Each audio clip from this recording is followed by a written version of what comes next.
ଜଗନ୍ନାଥ ଜୟ ବାବା ଶିବ ଶମ୍ଭୁ। ଏ ହେଉଛି ବାବା ବରୁଣେଶ୍ୱରଙ୍କ ପୀଠ ଯାଜପୁର ଜିଲ୍ଲା ବିଞ୍ଜାରପୁର ଅଞ୍ଚଳର ମଇନ୍ଦା ଓରେଇ ମଧ୍ୟସ୍ଥଳରେ ବାବା ବରୁଣେଶ୍ୱରଙ୍କ ପୀଠ।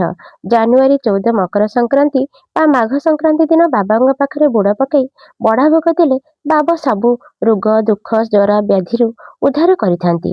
କୋଟି ଜନ୍ମର ପାପ କ୍ଷୟ କରନ୍ତି ବାବା ବରୁଣେଶ୍ୱର। ମରଣ ମୁହଁରୁ ଫେରାଇ ଆଣନ୍ତି ବାବା। ମୁଁ ବାବାଙ୍କର ଅଲୌକିକ କଥା କହୁଛି। ହଠାତ୍ ଦିନେ ମୋ ଝିଅର ଦେହ ବହୁତ ଅସୁସ୍ଥ ହୋଇପଡ଼ିଲା।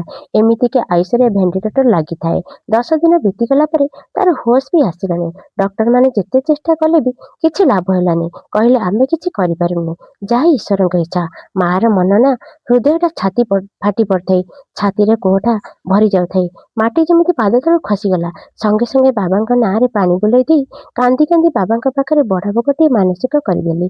ତାପରେ ଦିନ ମୋ ଝିଅର ହୋସ ଆସିଲା। ଆଉ ଡକ୍ଟରମାନେ କହିଲେ ଆଉ ତୁମ ଝିଅ ପ୍ରତି କୌଣସି ବିପଦ ନାହିଁ, ଏବେ ସେ ବିପଦ ମୁକ୍ତ।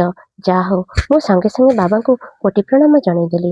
ଆପଣମାନଙ୍କୁ ଭାବୁଥିବେ ଏ କଥାଟା ମିଛ, ଏ କଥାଟା ପ୍ରକୃତିରେ ସତ।